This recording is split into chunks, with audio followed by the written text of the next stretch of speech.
Hello, everyone. This is Deeg. I'm your host, Basementside Chats. I'm here with co-hosts Matt Devincenzi, aka mattdev, and Taylor Housworth. Say hello, gents. Well, hello. Hello. Nice to see you just now and not a moment before this. Yeah, it's funny catching you here on the internet. Yes. So, what are we here to talk about today, Matt? Well, let's talk about money. Yeah, baby. This is just like Jim Cramer, right? What stocks you should invest in to make the most money. We need a soundboard just like his. Buy now. Buy the dip, guys. It's going to be great. I got the hairline. We can make this happen. But real talk, it's about money. And specifically, the money in video games. I feel like a Jim Cramer version of like, skins are going hot. You gotta buy the skins. And then you hear like the sound of skin ripping off or something. I don't know what the sound effect for that would be. You know, it's funny. Fun. This is sort of a tie-in actually to what we're about to talk about. But the company I used to work for, which shall remain nameless at the moment, the CEO of our company has appeared on Jim Cramer numerous times, and we always would joke around about it because there would be this huge kind of uptick in the stock price whenever he was right after he was on Jim Cramer, and then it would just shit the bed right afterwards. And so it was we called it the Jim Cramer curse because it was super sick, and it always happened during our selling window restrictions, so we couldn't actually sell that peak, but it was fucking frustrating every time. So for all two of the viewers, you just heard Matt establish his street cred because he worked at a place where a person went on television and it affected their stock price. So I mean, I've worked at many places that have done that technically, but oh, all right, fancy pants. That's the guy in the stonks meme. It's true. It's actually funny. Again, we're totally going off topic, but I need to start an LLC for investment purposes soon, and I'm thinking about, I can name it whatever I want, and I'm thinking about actually calling it Stonks and Stonks LLC, just because it would be awesome. Do it. Because why not? But yeah, so money, specifically making money in video games. Right. And monetization of them. Right. So for those who haven't figured it out yet, Matt, your experience has got to do with, tell me if I'm getting this right, has got to do with helping software companies make money off of what they're building, right? Yeah, that's correct. So basically, I've done it for two companies specifically when I moved into it because I was doing a different career beforehand. But the first one, it was a large Fortune 100 company where I was specifically figuring out how to monetize our mobile applications. And then the second one was actually, and that was a B2C company. Business to consumer for those who don't know the acronym. And then the second one was B2B or business to business company where we were figuring out ways to monetize various features. And they're sort of two different beasts. But the first actually is really, really similar to how the games get monetized in general, because it's the same thing. You want to basically get people to use your product and then figure out how to make money off of them, essentially. Second, not as common, but it's not as similar, sorry. But the first is tied in explicitly, almost to the point actually where we had hired tons of people from video game companies, such as Zynga and Activision and all over the place because it was so similar to what we were doing at that company. So how do you make money off of software? It's a loaded question. This is actually a funny thing. And I think this is actually a really important point to make because this is one of those parallels between the gaming side of things and non-gaming B2C. So basically there has been this sort of fallacy for a really long time that ultimately users are worth money, right? If you look at Facebook, for example, for a long time before they really jumped up their ad services, they were always reporting their MAUs, which stands for monthly active users. And that was effectively the currency to investors saying, oh, we got 50,000 MAUs or 100,000 MAUs. Even if you guys watch the show Silicon Valley, they talked about how they need to get their MAUs to a certain point to appease the VCs. Right.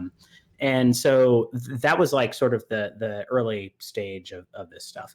Fast forward a bit, you basically, people were kind of had a bit of a what's the word I'm looking for? like a wake up call, like the investors specifically. And they were just like, wait a second, you're just adding users, but that shit doesn't actually make any money. So how do you actually take those people and convert them over to tie that to actually like ultimately a monetization metric, right? And that's sort of the recent shift that has happened really over the last like 6 years, I would say. Zynga was actually one of the first companies to really do this really well. They implemented, that's the word I'm looking for, implemented a bunch of different growth tactics, like getting people hooked and like kind of priming people to actually buy a transaction. So if you're playing Words with Friends, for example, you can like buy coins right at the point when you're losing. And this is a very extreme form of that stuff, but that they're sort of like the kind of trailblazers of this in a way where they sort of like kind of brought forth like a lot of what microtransactions are in gaming today, right? That was a lot of that is due to what Zynga has done. So yeah, they were the trailblazers, right? They were the first. They're the ones who make Clash of Clans, or is that someone else? I believe they do Clash of Clans. They do Words with Friends, Candy Crush. I think they do Clash of Clans. Yeah. Anyways, they do a ton of them. Right. And one of the things that I think all those games have, and many other games that we both play too, is this weird premium currency phenomenon where they distance you from your wallet by making you pay for currency, and then you use that currency in the game. Is that something that you've worked on too? Can you tell me more about why people do that? So we had a different, man, it's going to be really hard to explain this one without like saying very things I'm not allowed to talk about. The big red button. Turn it on. We had let me see if I can speak about this as sort of in the abstract as possible without giving too much away. So the way that we had built our strategy was that currency effectively in there was symbiotic with how much you spent on in general with the company I was at. So sorry, this is not talking about my most recent company. This is the previous B2C company that I worked for. And so a lot of those things were very like kind of combined. So the more like activity that you did within the app, the more like sort of quote deals that you would potentially get. And thus you would then spend more money. So those two things kind of like tied that way.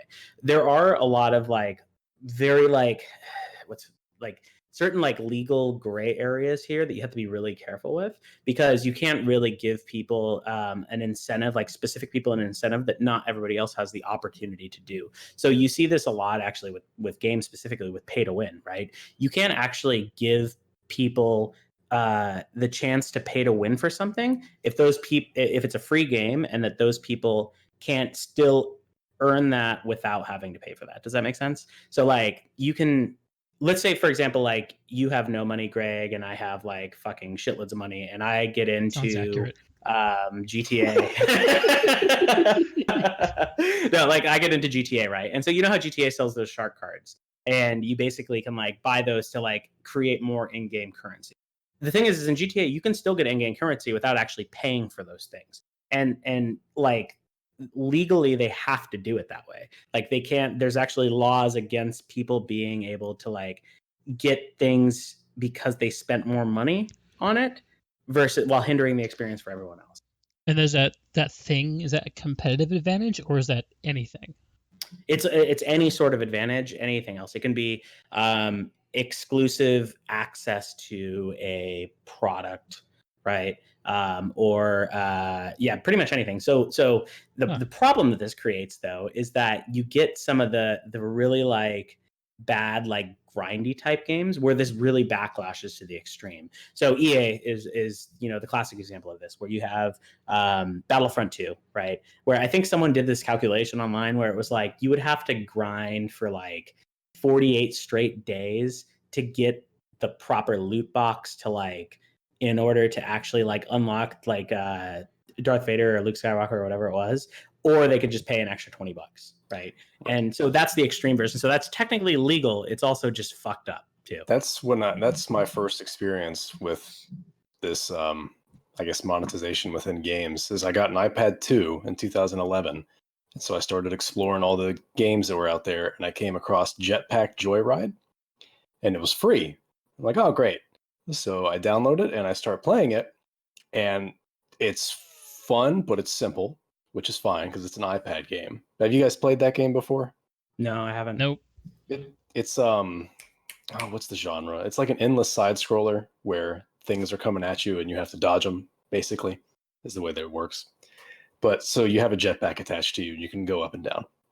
But Like R-Type. you can get better weapons and stuff, but in order to get them, you have to earn like I can't remember an exact number, but a lot of coins, more coins than you're going to get in 50 runs through the game. So the game's free, but you can't really have the most fun intended with the game without shelling out way more than you would just pay for an actual game. And that's when I started looking at all these games made for mobile, and I was, this is all crap. How is this successful? Right. And this is like one of the problems that I have with monetization in general, the industry as a whole, is that a lot of companies are trying to basically take this this method and go from, okay, we just acquired the user, let's start making money off them as fast as possible, right? That's a really common problem and extremely short-sighted, in my opinion. And so what ends up happening is that you basically got a person in and they just like spam the fuck out of you and are just like, hey, like buy this thing so you can continue playing this game or what have you. They do it in sort of manipulative sort of ways. And then based on whatever math equation that they ran, they know that, 1% of those people are actually going to transact, and thus they're going to be able to like make money off those people. The problem is that with that model, you're going to get a much shorter like average lifespan of that user because of the fact that like the ramp up is almost instantaneous, right? So the model that personally I prefer, and it's a lot harder to do, but and it requires a bit more patience, but if you can actually like organize your teams or whatever the company is, or investors, whoever the fuck's in charge, if you can organize them around this idea, it actually works better. Where basically the model is that like I'm not going to go into the math too much, but we ran these models where it showed that the people that are highly active with us in our applications tend to spend more money with us as a company, right? And it was something like, I think they were like 40 times more likely to buy one of our products that if they were actually like active within the application, which was huge, right? And so rather than saying, okay, this person got in, let's make money off them as fast as possible, how do we actually really optimize up in the funnel a bit further, where making the people who are brand new onboarding their experience so that they're having a positive interaction up front and actually getting them to become much more active within that particular application. As soon as they reach that active level, then you start to do other signals and move them down that funnel to get them to the buying portion, right? And then there's all these other parts of that funnel, because the funnel isn't really a funnel. It's more of like a, I don't know, like a clock, or that's also a bad analogy, but it's like if people lapse from activity, how do you actually get them back? Duolingo does a really good job of that, where they have those like reminders that they can send you. MyFitnessPal just yeah, gets you to hell. Exactly. MyFitnessPal does it. A lot of the like actually like the physically active apps, they tend to do a good job about that too. So it's sort of like, that's like the long play. And often those companies seem to be a bit more successful in this, right? PUBG, I think, they were an interesting, and you see this actually with some of the modern online games with seasons specifically, and how you can get certain like cosmetic things based on the seasons that you play, because those people are more likely to spend money. So, well, a lot of what you were just talking about, wasn't there? It's probably still a big debate, but I think stuff like iOS has taken care of it. Wasn't it kind of initially made specifically to target children? Because they don't know the value of money yet. They just see that you need 500 coins to get this item. What does that mean to them? Buy. And then you hear stories about the people who get $1,000 bills for some game their kid played. I don't think so, because the thing is that like technically speaking, they have to be, I think, 13 years of age to be able to interact with any of the online elements of it because of COPA, right? COPA is the law. I think it's COPA. Was that always in effect, or is that a result of that? It's been in effect since Bill Clinton, so the 90s. Yeah, so basically like COPA is this law that says that like if you are using something on the internet, you actually have to be at least 13 years of age, so that people don't take advantage of children. And so this is one of those things where it's a little bit weird, because like a lot of parents will still give their children devices at a younger age. And because the parent has given explicit consent to do that, it's actually not breaking COPA, right? Oh, interesting. So that's what I'm worried about in the future, is my son becoming one of these targets who has this little iPhone game, and then it says, oh, you can win if you spend $300 on the magic fairy gun. Right. And then he's just like, oh, that's meaningless to me. Buy 3. Parental controls, baby. Yeah, there's a already whole set. there's a whole separate discussion to be had about monetization where kids are involved versus where monetization where adults are involved. It's almost like a conversation about gambling and what kind of virtues we as a society care to regulate. Right. Yeah, child-based monetization is it's a completely different beast too. I honestly am not super qualified to talk about that one because it's just I don't have a lot of experience in it personally. But like, because you're almost transacting, the person who holds the transaction power is not the person that you're interacting with. And so that becomes a much more complicated just thing to do, right? You often, I've seen this sometimes with, what game's done it? Was it GTA that did this, where like if you buy like a certain amount of like credits, you could use those credits to spend at a higher value. Like that's like one way to do it, where it's almost like a gift card model. So it's like mom is like, okay, you get $50 for this, right? And they can spend that $50 however they wish. And so like that has been one tactic that I've seen. Maybe it wasn't GTA. I can't remember what game it was, but where it's like they're then convincing the kid that it's like a better deal, and thus the parent will then see it as a way to like limit the kid without them going completely hog wild. Right.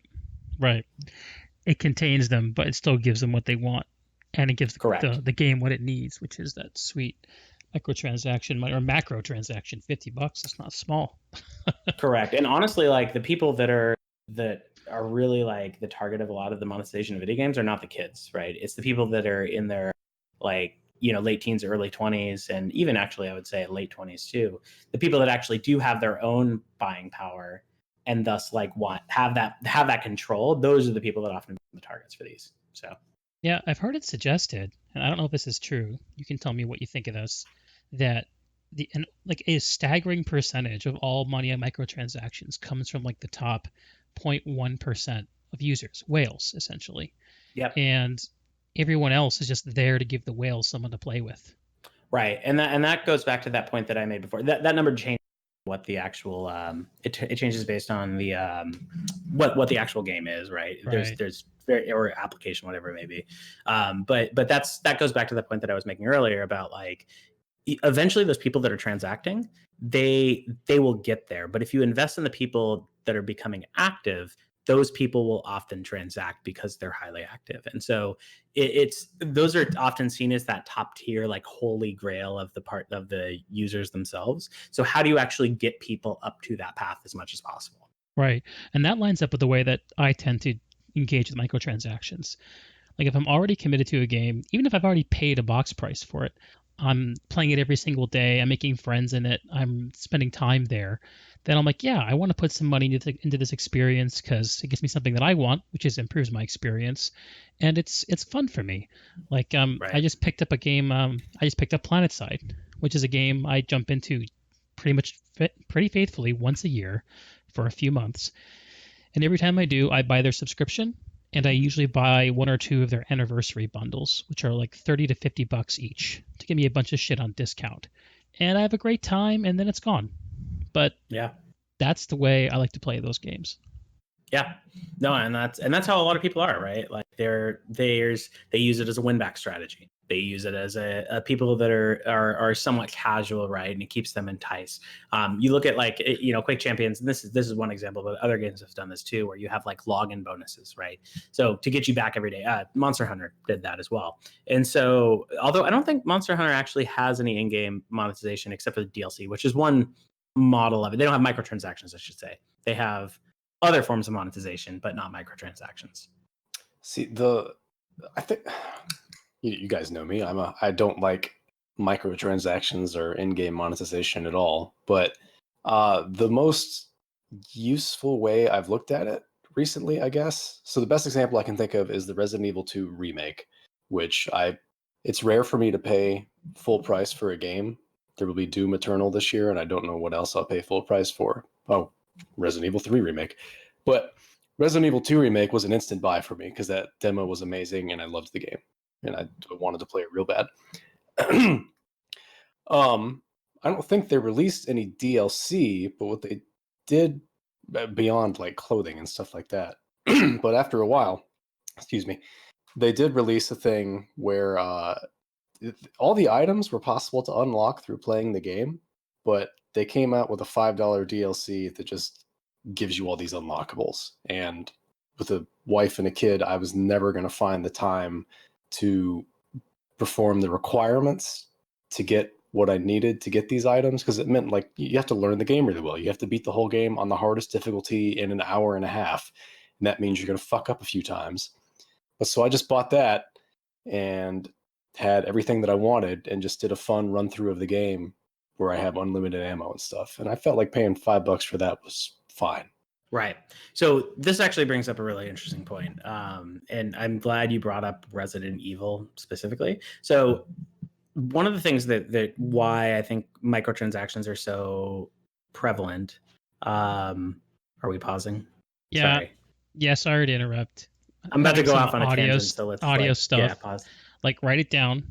Let's take a minute. I'm going to fix this audio issue, and we'll come right back. Okay. Be right back, everyone. Okay. Hey, everyone listening. This is Greg. We're doing some audio testing. We know some of y'all are listening to us live. Can you send us a quick acknowledgement in chat if you can hear clicking from my microphone? Settle a bet for me. Or any issues, period. Yeah. But specifically that clicking. That's the one that I think is most prevalent. We're going to have a little bit of a delay here, so wait for the answers to trickle in. This is exciting to wait. It is. I didn't hear any sound issues on my end, but I am not on headphones. Who said that? Lib Fuzzy Llama. Yeah. Caramel, you are hearing clicking distortions? This is riveting content right here, guys. Seriously. If we had a webcam, I'd be stripping at this point. That's how we would attract all the viewers. Come check out Matt's penis. It's very stubby. That's what you should name it. Do you tell your wife, do you want to see the stub? Welcome to Stub Hub, the new podcast from my stub. You expected to chat about game monetization, and instead you get to learn about Matt's stubby dick. My wang. Wang gang. All right. Stub whoop. One more second. We'll be right back. After the... Live Fuzzy Llama. We're seeing new servers popping up in Europe and Latin America. You guys should check it out. New TFC servers. Wow. That's wild. The problem is we are now very bad at the game, and everyone else who still plays is very good. Not to plug the last episode of the podcast, but if you listen to that, it's a very different game nowadays. Or I guess that wasn't the last one. That was 2 episodes ago. You're talking about the one where I interviewed Lat? Yeah. Yeah, that was 2 weeks ago. Yeah, he's part of that in-house scene that tries real hard still. Team Fortress Classic. For those who have no idea what we're talking about, Team Fortress Classic is a video game that the 3 of us all played 15 years ago and still talk about like old geezers. It's like our high school football career. That is exactly what it is like. Yeah. We're the fucking Al Bundys of the internet. Al Bundys of games. I remember that championship game. Yeah. I need a toilet flushing sound effect. Matt, did you write down that thought you were having that I told you to write down? I did. Okay, see if we can get back into it. So, Resident Evil. So, I'm glad you brought that in. Interesting. So, if you think about like game production, right? And how what are the costs required to actually make a I'm cutting out, god damn it. What are the costs actually required to I was backed up. I was getting into it and like talking with my hands. But if you think about the costs required to actually make a game, right? There's really like kind of 4 things that you really have to worry about whenever you produce a game, right? The first thing you have to worry about is the story. So the actual like story for that game in general. The second thing you worry about is the production. And production is like really kind of all encompassing. Like it includes the development, it includes the modeling, it includes like all of the things that make it come to life. The third thing, and I'm really listing these out of order, is the gameplay mechanics, right? Yeah, I would hope that's number one. Yeah, it really should be. I mean, then this is an interesting thing because this is a point I'll make later on, but like how these things get prioritized often tend to kind of influence your different monetization tactics, right? So gameplay, obviously, and the mechanics being third one, right? And then the fourth being distribution. So those are sort of the four like main costs that you have. Now, if you're trying to make money off of a game, because it's nothing in life is free, so it actually takes money to produce it, and then you want to like make a profit off of that, you need to figure out how you best optimize for those based on the amount that you're actually going to earn in that game. Resident Evil, and I would say this actually applies to a lot of the sort of the different remakes that are coming out today, Black Mesa, Link's Awakening, all of these remakes that have come out. The thing about them that they don't have to worry about anymore is story, right? So that's a cost that they have completely eliminated from the actual like making of this game. They do have to worry about production in a lot of ways. You get into like different like engines to use and things like that, but that's sort of a tangential, but it's related to this. They do still have to worry about the distribution, and then gameplay is interesting because they don't have to worry about that one as much, with the exception of the fact that they have to tweak the original gameplay to sort of modernize it in a way. And so why I think Resident Evil and Link's Awakening can have those successes, or Black Mesa in that matter, is that, again, they've cut like a lot of their costs of story development and gameplay in those remakes, right? So they really only have to worry about the distribution and the production side of things.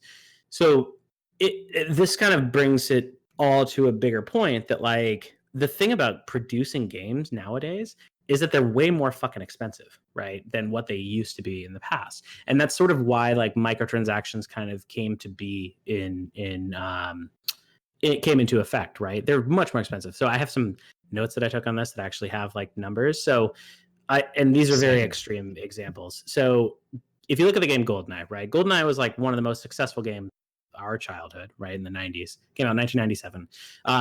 Do you know what GoldenEye cost to produce? Let's see, $40 million? No, that can't be right. I would guess, back then, $2 million at most. So yeah, actually, it's exactly $2 million, but with inflation, it's 3.1 in nowadays, right? So it costs about $2 million to produce.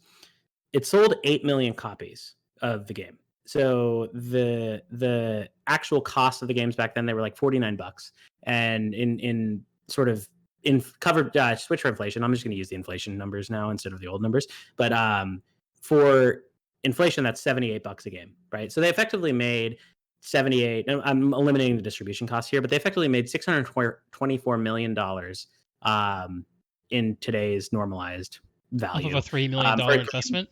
That's pretty for damn a $3 million good. investment, right? So, which is crazy. Now, again, $3 million is like crazy also to think about in itself. So that was wildly successful in a way. What's interesting about this too, and this sort of like, I'm going to go off on a little side tangent here for a second before I make my next point.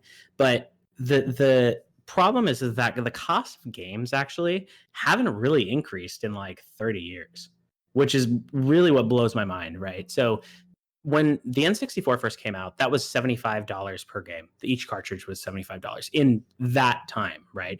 In today's dollars, that's like $100. Okay. A lot of people bitched about them being 75, so they reduced them to 49. And that's $78 today. The fact that games cost more back in the day than they do today, while the actual cost to produce games are increasing, really makes it ripe for things like microtransactions, unfortunately. And then you have to couple that with the cost of producing the games, right? So again, remember the numbers: 3 million to produce GoldenEye, 624 million generated off the game. So let's look at Grand Theft Auto 5, right? A game, Taylor, you and I have played this before. I don't know if Greg's played it, but the cost to produce GTA was, anybody want to take a guess?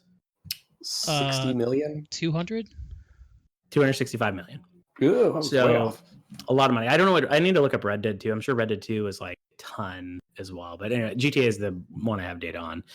Sadly, I can't get a lot of data on, which is a separate point anyways. So cost $265 million to produce. It sold 110 million copies overall. And if you multiply that by roughly $60, yes, there's sales and distribution costs and shit like that, but for the purpose of conversation, that generates about $6.6 billion. Okay.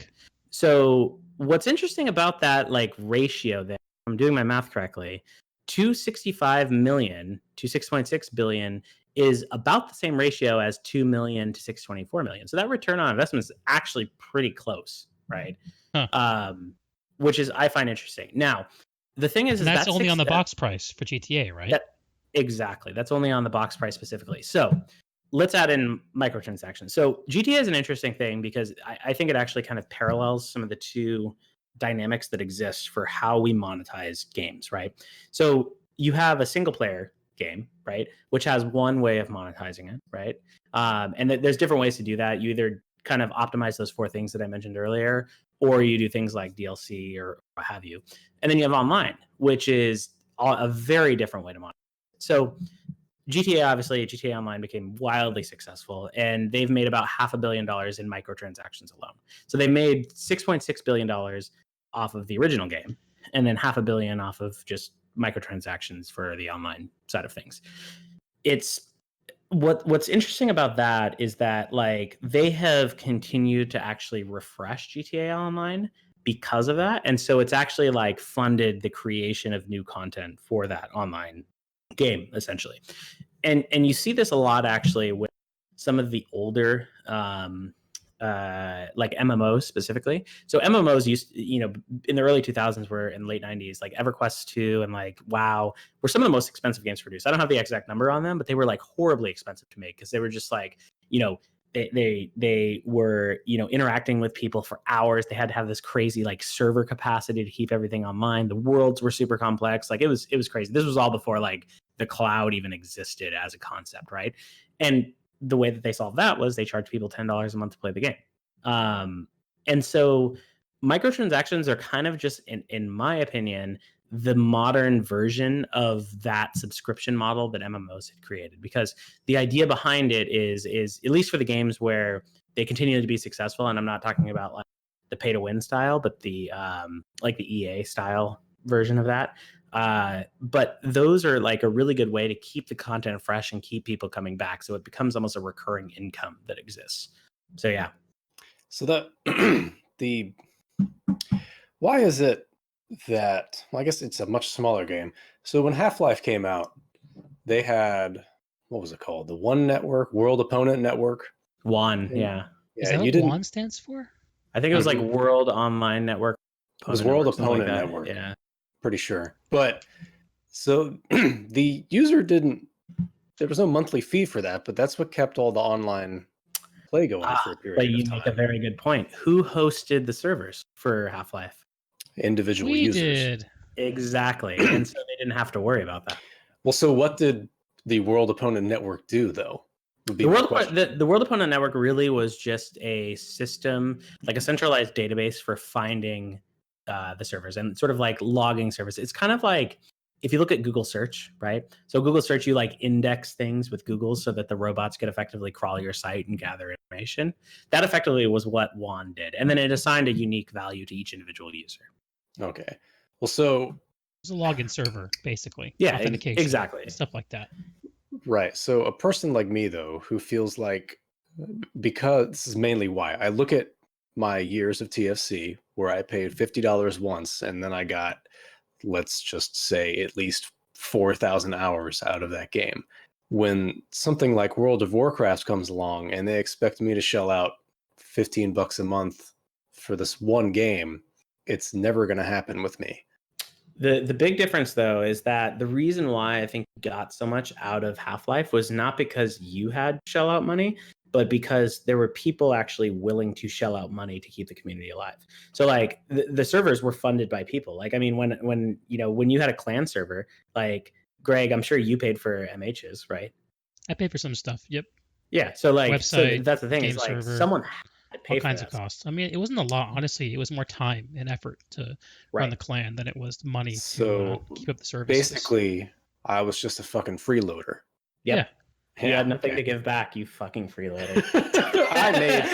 I made wonderful community videos.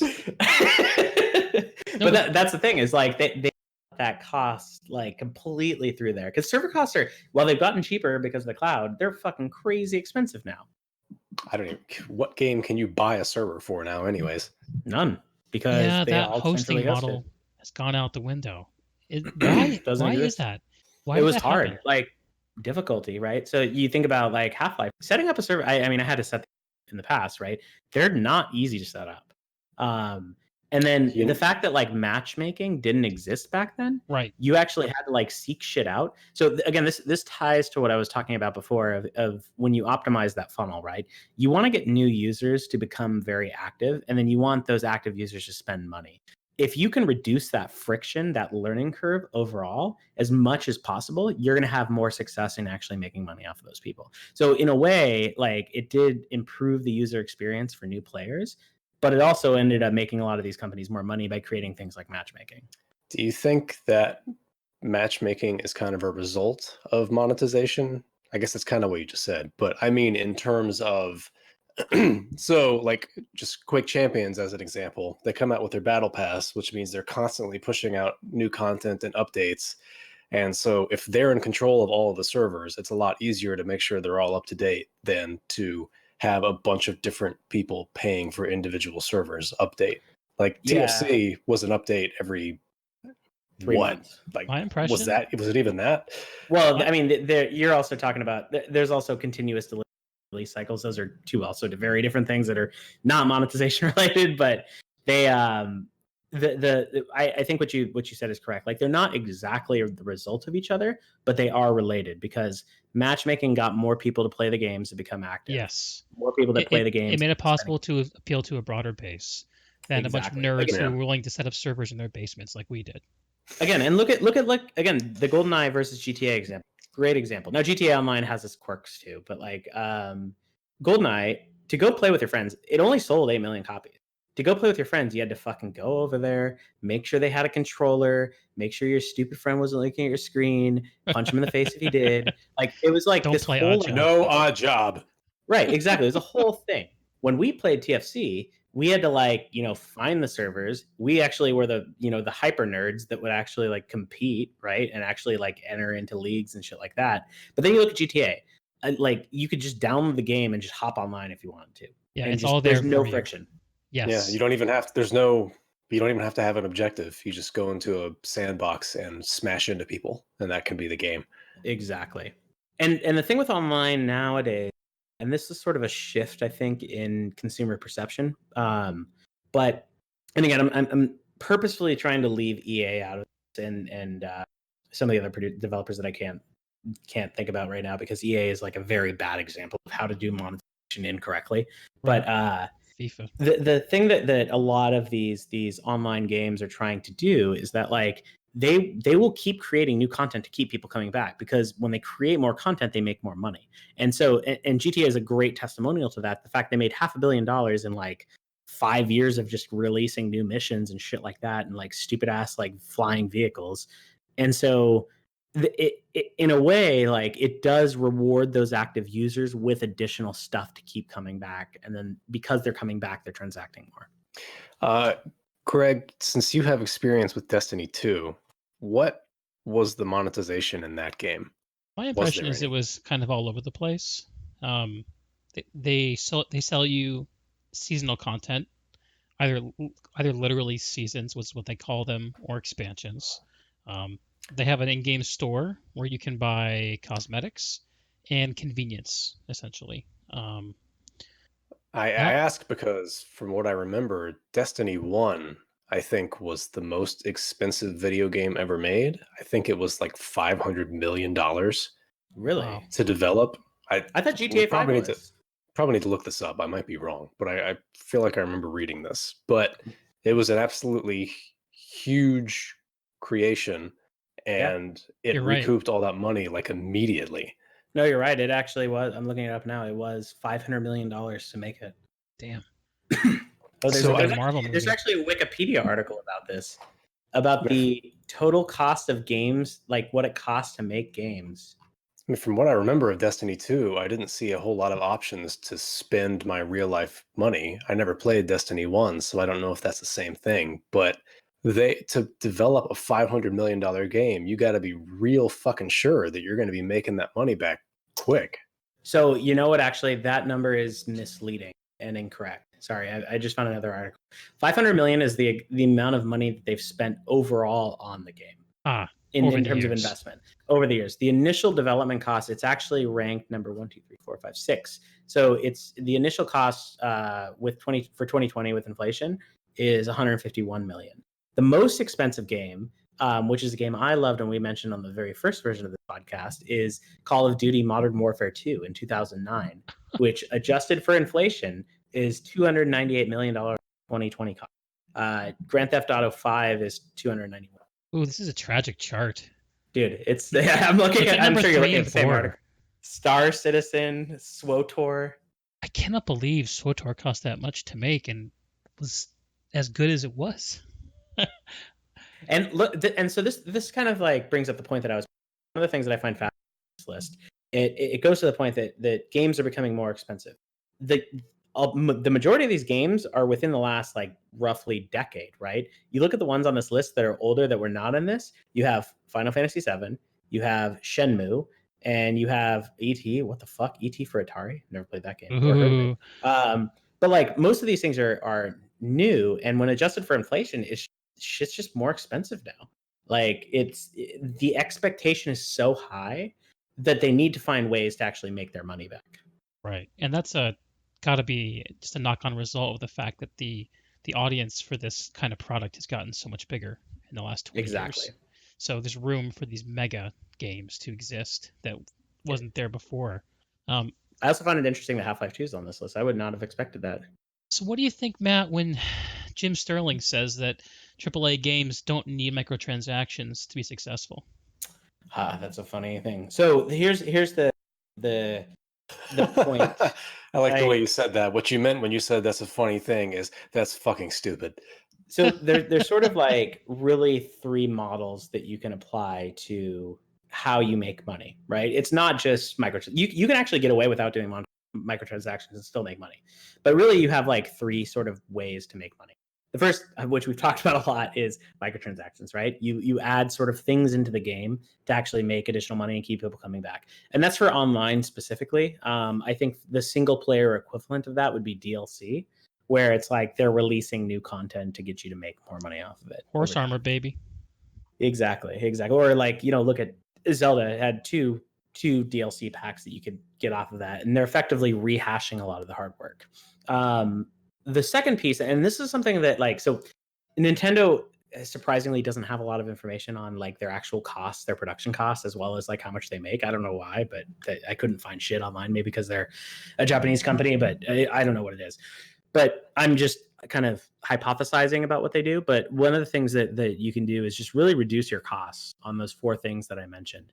One of the interesting things about Nintendo and why I think the main reason they're really successful in a lot of ways, besides nostalgia, let's put that one aside, but is they do 2 things that are different from a lot of different companies out there. So the first thing that they do is that actually their entire staff at Nintendo is on payroll. Whereas EA, Activision, all of the other sort of big houses, big game producers, they typically contract people on and then fire them when the game's done. So it's sort of a like on-demand type thing. This is really interesting because it's like they're actually investing in the person, and that's a whole like organizational strategy there, but that's not to go off on too much of a tangent there, but like they're investing in the people, and you have these people with a lot of like legacy knowledge and experience of how that company operates and the franchises that they make. That sounds the positive. Other thing that's really it's a good thing for the company, but what's interesting about Nintendo, and this is actually some of the shit that they get often for the games that they're making, is that they actually don't really, with a few exceptions, they tend to be more gameplay focused while reducing the budget for the story. So, and I'll give you an example of this. Zelda, Breath of the Wild, a game that all of us have loved, was the whole like Zelda storyline has been rehashed so many fucking times, right? They're not like really investing in like revamping that story at all. Like we all know what is going on with this. You need to rescue a fucking princess, you need to fight Ganon, etc. And they tweak different areas of that. look at that story compared to like Red Dead 2, where you have like this completely huge like symphony created with like a million different voice actors and like all this stuff. And so they don't actually really invest that much into the story and development of their games. They're often very, very simple. And they're using these old franchises, so they're not creating new characters, which is also really expensive, right? And so what they do is they tend to build their platform. So in the case of the Switch, like they design around that platform, and then they build the gameplay to support the mechanic of that platform. Right. So you look at the Like sort of Wiimotes. portability and the remotes, yeah, or the Wiimotes. That's a great example. Or the fact that like the 3D nature and the joystick elements of N64, right? So they sort of like they really focus heavily on the gameplay side of things. They feel a And little that's bit more just like really- toys compared to the other big consoles. Well, an argument. Don't let me cut you off if you're about to make your point. Are you? That was basically my point. I mean, but there's Okay. downsides to that too, right? So and this is probably what you're going to say, so I'll let you go. Okay, so yeah, I know that part of the reason Nintendo doesn't ever focus on story is I can never pronounce his name. The guy who created Mario and Link and all of these characters doesn't really agree with the idea of games as film. He thinks Miyamoto? games are games. Yeah, Miyamoto, thank you. Yeah. So Nintendo always focuses on gameplay first, and it's what makes all of their games incredible. But and this is the thing, is that this is also one of the things that also gets them a lot of criticism, is that they tend to often get criticized for having weak stories, which is very true. Minor exceptions, of course. And then also they've kind of been shitty and still are shitty about how they handle like online, right? Because they're so Yeah. focused on that core local experience, and they really do that really, really well. But like they don't break out of that comfort zone. And I think, in my opinion, it's actually potentially could be a bad long-term play for them because of the fact that like online is becoming so much more popular now. I think they did a good job with a few exceptions of that. Like, Splatoon 2 is a great example of that, or the Splatoon series in general, where they really did nail online. But the online experience is fucking horrible in terms of like if you want to play with your friends, like it's abysmal. So Right. Yeah, people have been predicting the demise of Nintendo for occupying that niche for, I feel like, as long as I've been playing video games. Well, and Well, like- their user base is so much older. As soon as they removed themselves from the rush to be the best looking games, I think they kind of just freed themselves up from the competition of Xbox and Sony, and they just do their own thing now. It And makes you works. wonder what'll happen once Miyamoto's not in the picture anymore. Yeah. Or I mean, what will happen when like gets super old? Well, Nintendo's lucky in the sense that they have such a huge backlog that all they have to do is finally come out, which they're kind of doing. That's what it is now, the Netflix for games. Just put all your games online where you pay one annual fee to play them all. That's where they're headed. They're just doing it incredibly slowly. That's going to be an interesting one. So, like, the reason why Netflix for games works is that, the reason why Netflix works, not Netflix for games, works is that they've, especially for like the stuff that they produce, they've been able to cut their costs so much by using like single location scouts that create a directory of locations so that they can pull from that database for the production of like their movies, right? Instead of sending out individual location scouts based on every story, you have the person that goes to that location once and indexes it accordingly. You often are building your stories around what people are watching versus like taking a chance with that story, right? To translate that to games, like that actually is going to become, I think, more difficult than we think. You would have to basically like really start to repurpose like specific game engines in order to do that, so that you basically are picking the game engine for what type of game you're doing. You're going to have to like really start to recycle and rehash some characters so that the actual character design doesn't really take place. And so I'm not saying it's not possible, but I think honestly, if anybody's going to be successful at that Netflix for games type model, it's going to be Nintendo. To go back, because they already do that, so that's like built into their model already. So I didn't know that about Netflix, that they were comparison. It makes sense that they're data driven, and that they would try to. But I didn't know that they were essentially designing their original properties around locations to shoot. Is that what you're saying, Matt? Yes. No. Sorry. That's only one capability. So if you look at a typical movie, so where they basically like, let's say Lord of the Rings, right? Right. When they made Lord of the Rings, they wrote the script. Well, they took the script but they wrote the script from the book. And then when they got that script out, you send out like all these different functions. So you find your actors, you find your cinematographers. You then send out like location scouts to go seek out the locations that will make the most sense for that part. The way that Netflix kind of like turned that model around is that they don't actually go and seek out the locations on an individual basis. They actually have a whole database of locations that they can use because they have location scouts just gathering information of like what it would be good for. And that's like one minor example. They do this like all over the place, right? So like if they have a certain like, type of musical style that they're looking for, there's like an army of like contract, like, sound designers that they can just pull from. It's very like database driven, So essentially. they're doing it at scale instead of one-off Exactly. like the way a movie does. Or Exactly. interesting. Which is like that's what will make like that model of gaming work correctly. And that's what Nintendo kind of already does. Right. So reusing engines, reusing assets, music. Yep. I mean, look at like Super Smash Brothers. It's literally every single other Nintendo character in a two-dimensional fighting game. Yeah. Look at half of the Switch library. It's just ports of Wii U games. Yeah. And the Wii U games didn't do well, but they already developed them, and the graphical technology between the Wii U and the Switch is almost identical. So, I mean, it's a brilliant move to just port these games and throw them out on Switch. And now that everyone has a Switch, they're going to make way more money. Yeah, or Madden. Madden's a great example too. Where they, people are going to buy the new Madden. They already have a model that works. They basically do incremental improvements every single year. But overall, the model is just there. And I think there was a thing, I have to double check this, but I feel like there was a thing where they tried to like add some sort of microtransactions to Madden and people just fucking flipped completely.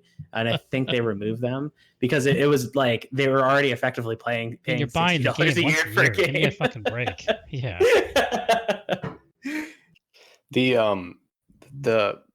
My biggest complaint about monetization is that there's pay to win games. I don't ever play any of those, so that doesn't really bother me that much. But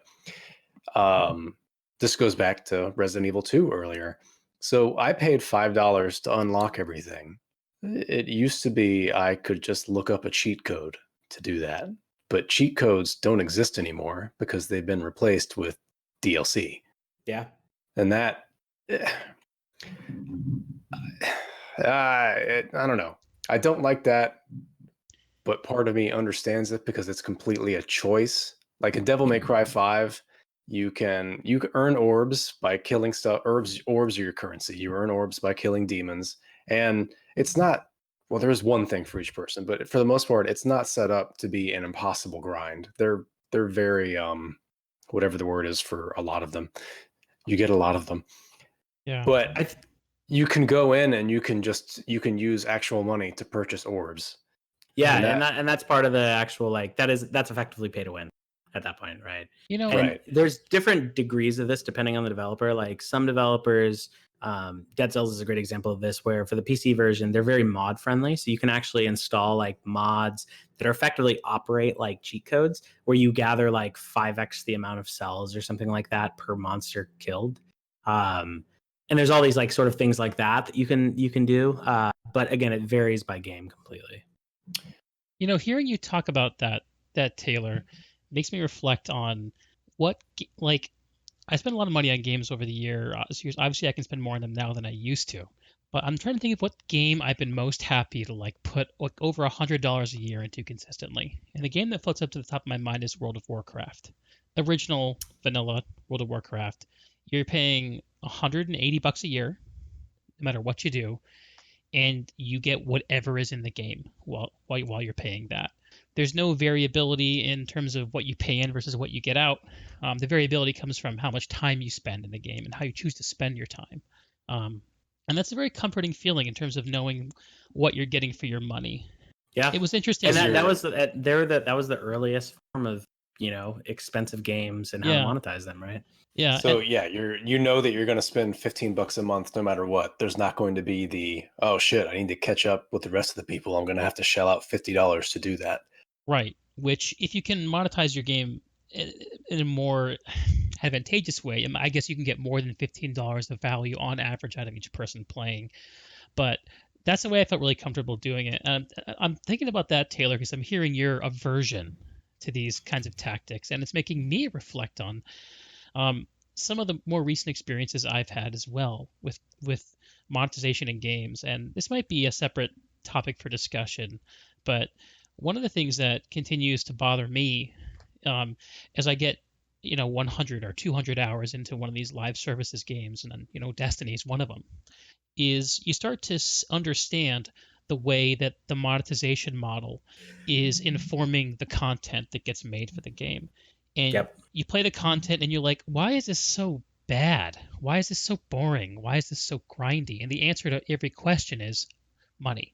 The answer to every question is the in-game store. And that creates a really negative feeling for me personally. The thing is, though, but this is I think what that says to me is that, like, it's the reality of that is it will, if you can create something that is valued enough that the user will continue to pay for it, you have effectively monetized your product, right? And so that's really what you have to. It's a business. Like, people don't just like spend millions of dollars to create something out of the goodness of their heart. Like, that's just how the world unfortunately doesn't work that way. But if you can actually like get people to see the value in something, then they're going to spend more money. And that's why I think the games that tend to be the most, in my opinion, successful are the people that actually play the long game, pun intended, on that style of on that style of monetization. The people that are going to actually invest in the Nintendo style, where it's like they're investing in the core gameplay mechanics, right? And that's going to keep people coming back because they have this like expectation that it's going to be something that they can pick up easily and play. You have the people that the games like Dead Cells, where the developers are so hyperactive and listen to the community so much, and they're consistently tweaking it, and they're going to consistently release new DLC, which people are going to buy. And so, like, those are the developers that are having the long game, and then they basically have such a high percentage of their users who are in that upper echelon of people that spend money, versus the EA, or EA is like the biggest kind of culprit in a lot of this, where they basically are playing the short game in a lot of ways and actually just trying to see how much they can make for their next quarter. Right. I can think of a story where I was monetized on Nintendo 64 with Turok Dinosaur Hunter. How is that game monetized? I played it, but I don't remember it being monetized. It's not, but I'll tell you how I was monetized. So, I was a kid when that game came out, so I can't afford to go buy a $50 game. Dude, that game was revolutionary too, by the way. That game was fun as shit. So good. The reason it was fun as shit was because of cheat codes. Because I would just rent that game and then plug in all the cheat codes and then just run through these worlds. And eventually I would find a guy, and they had the way the game worked. If you kept blowing a character up, they never disappeared, and they kept screaming every time you blew them up. And then so you could put the game in slow-mo and blow them up, and they go, "You're a sadist." I remember the other thing I remember about the cheat codes for that game was that, if I remember correctly, it had some really weird shit on it. And again, this game came out 23 years ago, so my memory is terrible and I've been drinking a bit. But like, you basically would you could shoot somebody and they'd explode into confetti, or there'd be like people with like birthday hats or something, if I remember correctly. They went nuts with the cheat codes. That was the big appeal to me, especially because as a kid, I had no idea how to possibly beat that game. It was hard as fuck. It was really hard. But so I never bought that, but I guarantee that I got my mom to rent that for me far more than $50 worth of times. Blockbuster days. And then it was on Steam with their HD remaster thing, where I shelled out another $8 to $11 for it, and I don't think I even played the game. I just bought it because of the nostalgia. Good old Blockbuster. Do you know I worked at Blockbuster? It's a little known fact. That's a job I would actually share, that I used to work at back in the day. No Did you make there. it? Well, of course you didn't make it. Were It's you his there fault. when they went under? No, I quit. So I left Blockbuster. I started in 2006, and I left in 2007. So right at the end. It didn't last very long. No, it was less than a year. Yeah. So yeah, Matt, you were the guy that came up with the whole ad campaign they had, where they were taunting people to tweet when they left Netflix, right?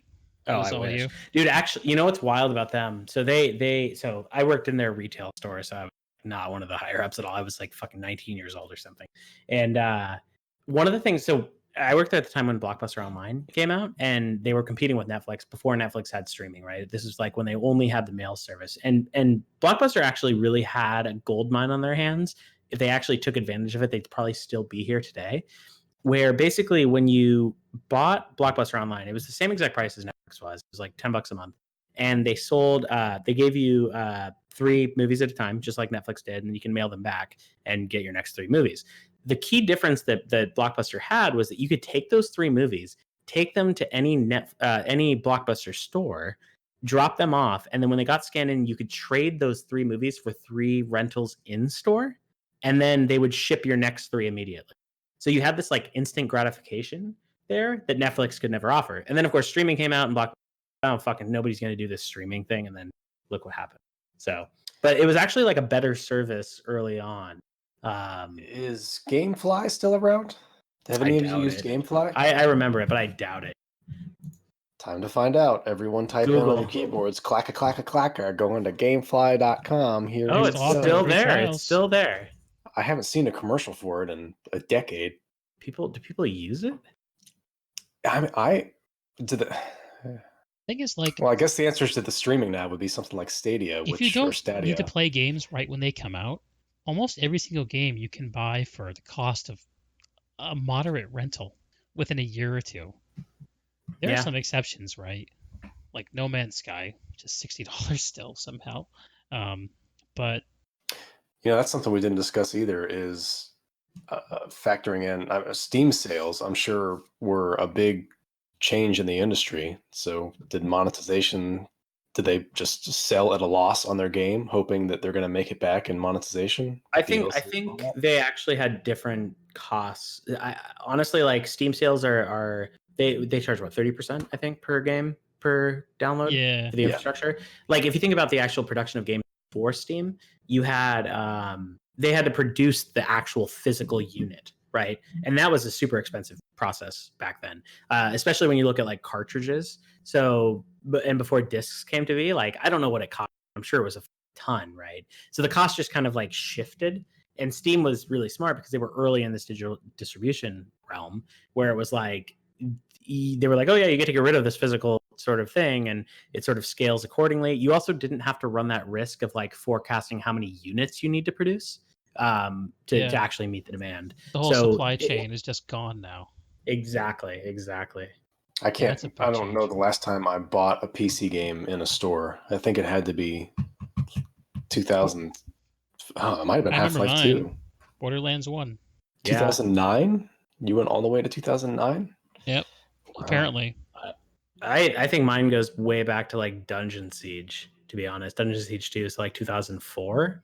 Like I've been a huge proponent in general of digital because I hate physical stuff. So I haven't bought a physical game period since then. Even all of my console games are I guess that's wrong. Xbox 360, there was that period where you had to buy the physical ones for a while. So I would say it's probably like 2000. I think Little Big Planet 2. Little Big Planet 2 was probably the last one that I did.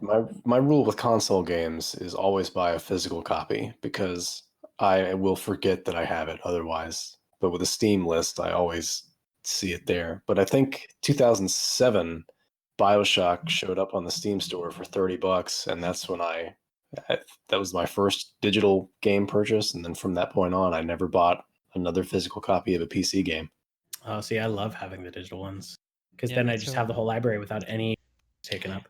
I hate the physical stuff. The reason I don't want to do it with console, with PC, no matter what computer I buy, I can just install the Steam client and there's all my games. With consoles, I guess that's not true with Xbox anymore, but they're married to that console. No, it's not. Not even with Switch. It's not either. It's not? Nope. And with PS4 as well. And with Xbox, I've even like downloaded shit that I bought off Xbox 360 back in like 2008 on my Xbox One. Well, so if I downloaded Mario 64 on Wii U, I can get that on Switch? No, the problem with that is that the Nintendo is sort of Nintendo and Sony are kind of like shitty at this because they don't have backwards compatibility. Right. Well, so I mean, I have all these. If I bought Tropical Freeze on Wii U, does that mean, and I bought it digitally, would that mean I own the Switch version as well? I don't know the answer to that. Maybe. I don't think that's how it works with them. Yeah, those And purchases same don't thing. don't cross platforms for most consoles. Yeah, Yeah. except for Xbox, they're the only ones that Yeah. do. Matt, So if I'm the PlayStation 5 is backwards compatible with everything, like the rumors suggest, I will buy the shit out The of that. fucking rumor was true. They said that on PS4 too, and look what happened. Well, it's already confirmed. Backwards. And it happened with PS3, and then they had it, and then they got rid of will we greedy ever asshole. get the dream of a truly backwards compatible console? And I guess in order to do that effectively, it. No, have Xbox to is the build it- only one. you have to build Xbox it is in the such a way only that one. all of your future consoles will also maintain that compatibility. Otherwise, people get pissed off at buying the same games every 5 years, right? Honestly, I think the only reason Xbox has been able to do it is that effectively the Xbox is just a freaking PC in a box, right? That's all that it is. Yeah. And so that's like really the only reason why they're backwards compatible. Yeah, they've been doing a lot of stuff to soften the boundaries between PC gaming and the Xbox specifically. They've made a big Yeah. pivot. Yeah, the fact that Game Pass is actually available on both console and PC. But the fact that every Xbox game comes to PC is why I've never owned an Xbox. Well, I guess that wasn't true about Halo, but now it is. Yeah, But well, I even kind of so, get the I've sense never that been on the Halo train I don't anyway. know. Maybe I'm one of a dying breed where I'm loyal. I'm a loyalist to the PC platform. Like I don't actually want to have a console in my house. The Switch is the great exception to it. But I feel like for me it's just like a 100% value add. I wasn't going to get a console anyway.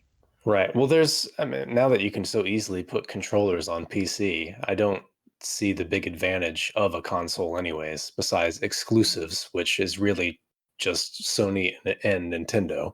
Right. Nintendo games are never coming to PC. Right. Yeah, except via emulator. Right. And then but I had an N64 emulator on a Raspberry Pi 3, which I would think that would be perfectly capable of handling those games, and it is not. So, yeah. True fact. Word. So, But just kind of pulling this conversation back a little bit.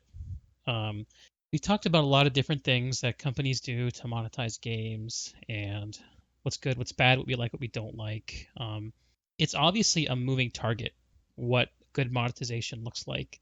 And Matt, I'm wondering if you have any insights for the two of us yokels about where monetization might go. What's the as of yet unexplored frontier for games?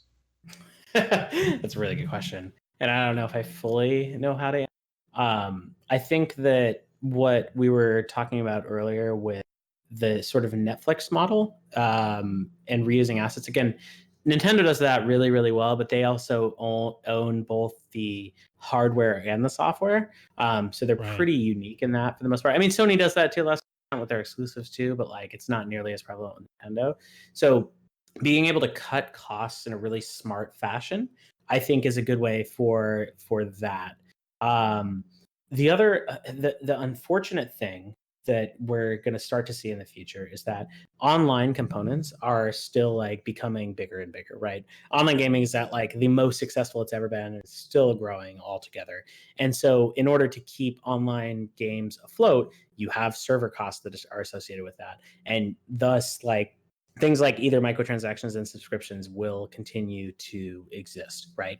The other potential model that I've seen in very small subsets, but I think there has been some a bit of backlash when this happens is in-game advertising. So you think about WoW as like one of the earliest versions of that, where you could order a Domino's pizza through WoW. Right. Like that was like the OG. But then they've done some other things with that, with like FIFA, for example, and actually selling the ad space inside of the arenas. I think that's going to be one common sort of thing. But honestly, like the thing that I think they're going to eventually come back to, especially for online, is various subscription-based like models. Microtransactions are getting a ton of backlash, especially because they've been so abused with pay to win. And pay to win is just like a really bad way to do it. And so I think that's just going to cause a ton of backlash in the industry as a whole against the sort of smart versions of microtransactions that are like cosmetic only or and there's regulatory concern there, right? and there's regulatory concerns. Yeah, because even in some countries, like I think Belgium made it illegal for loot boxes specifically. So like that's something that will probably start to continue to emerge a bit more. And then also towing that line of like being able to incentivize things while still giving people those free things, or while still letting everybody else sort of do that, is going to be increasingly difficult. Yeah.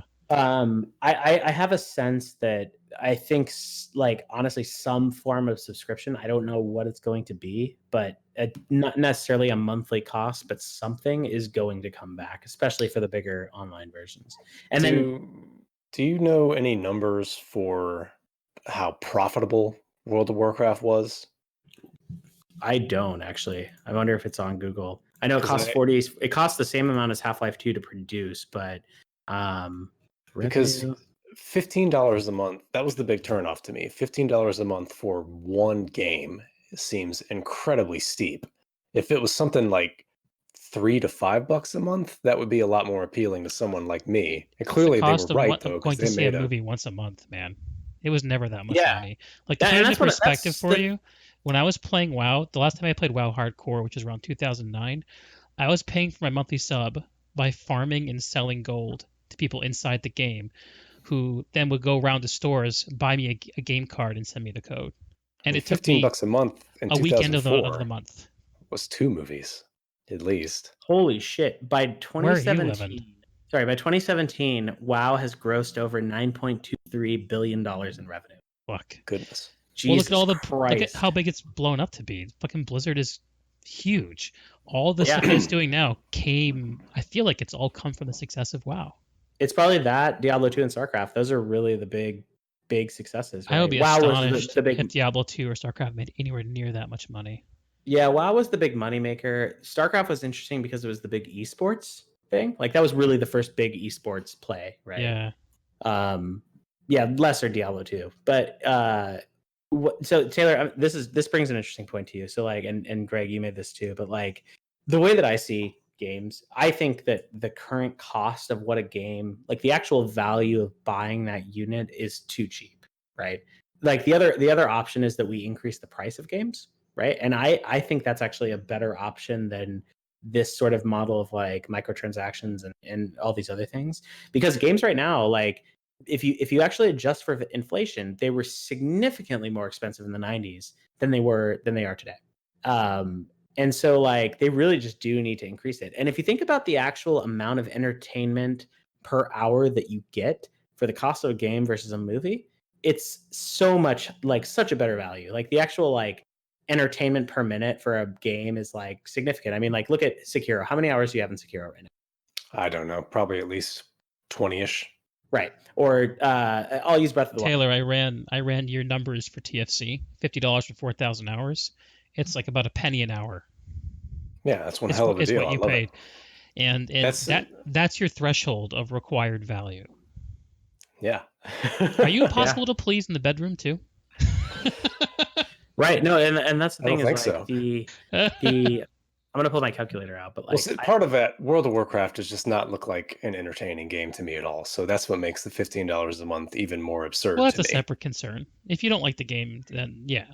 But if you would play the game, but the money is preventing you from doing it, that's where the monetization conversation can occur. At $15 a month, when I look at it, I just say I don't even need to try this because I don't want to spend $180 annually on this. It looks terrible. What was the last movie that you saw in the theater that you enjoyed? Oh God, what was the last movie I saw in a theater? Period. Frozen 2, right? No, I can't even remember. It was months ago now. It had to be some Marvel movie. Did you see Star Wars? Let's say Endgame. Probably Endgame.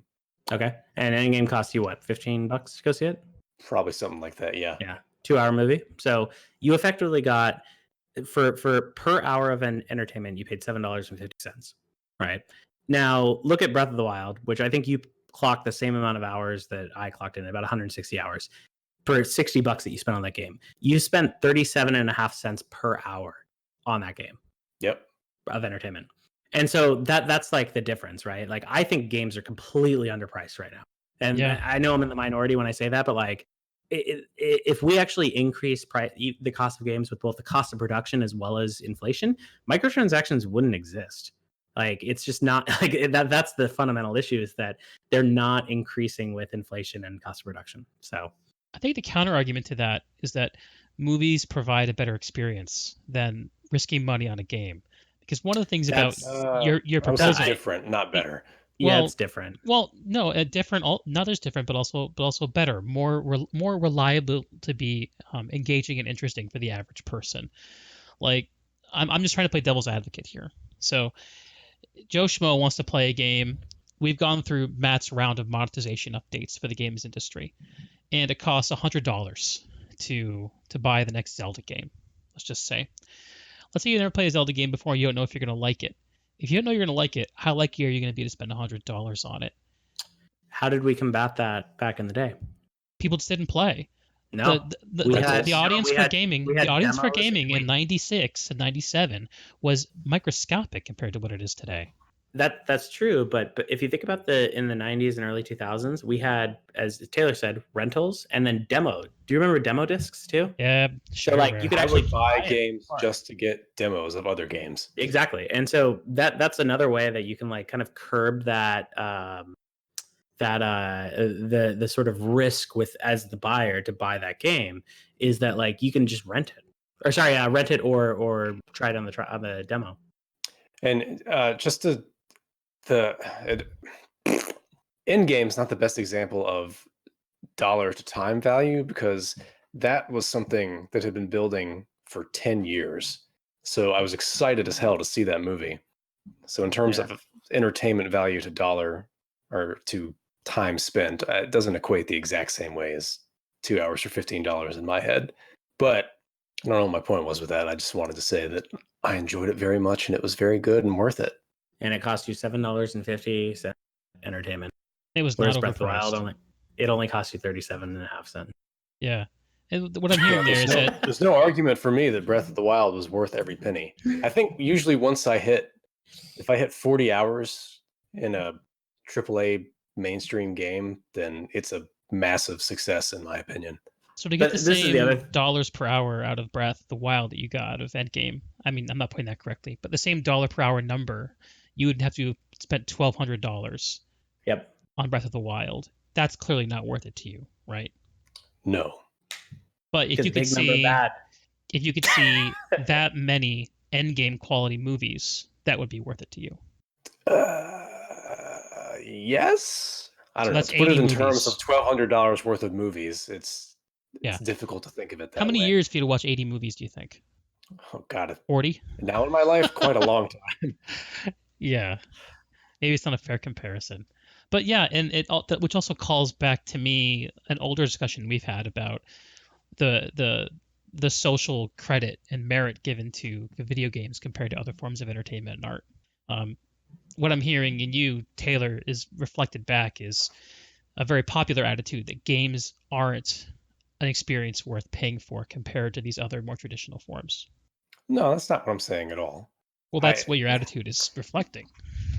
When it comes to the best other example I can think of that's not specifically video game is Discord, where I feel like the price of Nitro for $10 a month for a chat app, in essence, is really steep, in my opinion. And so how many I don't hours do it. a month do you think you spend getting entertainment out of this platform? Exactly. A lot, but that's because I don't pay any money. So if you think about your whole life, and this is like real philosophy on how to spend money, period. But like if you think about your whole life in terms of the cost per dollar of value that you've extracted out of it, or sorry, cost per hour for the dollar for the value that you've extracted, or cost per hour for the amount of time saved so that you can do something that gives you value. I think that's like a completely different way of how we think about our consumption culture in general, right? I mean, in Taylor's mindset, I think I'm going to grossly oversimplify this, but like basically in your eyes, big number bad, small number good, right? And so, but like that's unfortunately I live like in a also box. like it's a monetization like psychological element where it's like pricing is actually, and competitive pricing is a huge role in this thing, right? And so if you can get someone in at a low cost and then have them microtransact later on, that's just another form of like making money off of it. Yeah, Taylor, But you are the target audience for the free-to-play small money number microtransaction games. exactly. Well, so if Discord required me to pay $10 a month the first time I ever used it, period, I would never be on here. I'm on it because it did not cost me money. But this is interesting. what you've just described what TFC and Half-Life used to do, where there's some people that are willing to pay for it, and those are the people that keep this thing alive. Yep. Yeah. On today's podcast, we've learned that Matt knows a lot about money, and Taylor is a freeloader. That's right.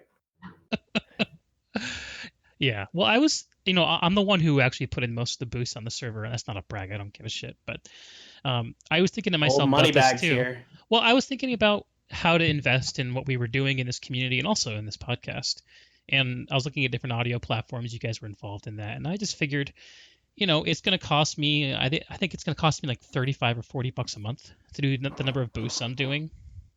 And I looked at the amount of entertainment I'm getting out of it, the ability that folks are going to get to stream, the likelihood that folks are going to start streaming. Now the higher quality is there. And Taylor, you stream almost every single day. Yep. Fucking freeloader. I'm going to do the now that I see there's a $5 a month boost thing, I'm going to do that. I don't know if I'll do it forever, but I'll contribute. Don't compromise your principles for us. I'm just No, calling out that I know. Like, I always make it this sound like I'm cheap as hell. Well, and whether you are or not, it's useful for the conversation. Right. Well, it's like what you're saying, $30 or $40 a month for something that you're basically trying to turn into something that's completely reasonable. That makes perfect sense. Right. And it goes back to the value that you extract out of it. Right. Right. And honestly, and Greg, this brings up another point too. And this is sort of, I think, why some of those people early on would fund those Half-Life servers, is that those people got value out of creating their own community. That was effectively the dollar per, the value of the dollar to them was extracting that value of community, even if it wasn't purely hours spent. Right. And I think that you're, in a sense, you having Taylor here as the loader does give you value. Absolutely. Part of the reason I did it is to get folks like Taylor excited to be a part of this. Absolutely. Yeah, we wouldn't be having this conversation, right? It's sort of like that, right? The fact that even producing what we're doing here right now costs money. Everything about it does. And not me. And it's all worth it. Free for me. Just to have you, Taylor. Man, you make it all worth it. That's thanks. Well, I think that's probably a good point to put a pause to our conversation for the night, gents. It's clear that there's more for us to talk about here, and maybe we can find an opportunity to revisit it at a later time. Yeah. Let's start working on a new monetization model. Yeah. Let's do it. Let's take the industry by storm. Thanks all. I'll briefly outro myself, and you guys can do your own little spiels. Most of y'all know me. I'm Greg, aka Deeg, the host of this lovely podcast, and I pay for everything. And I am Matthew, also known as Matt. And I also Andrew Yang 2020. Ooh. Hello, my name is Taylor. I don't pay for shit. Housworth. Housworth? More like house poor. Yeah. No, my house is worth money because I put it all into that instead of World of Warcraft. Well, this has been fun. Thanks, guys, and thanks everyone for listening. We'll catch you next time. Good night. Bye. Stream's off. Should I have done the politics plug, or should I have said Epstein didn't kill himself? I think Epstein didn't kill himself is a little. It's a I little don't think gauche anyone now. listening to video game podcasts is going to be very Republican anyways, so I wouldn't worry about that.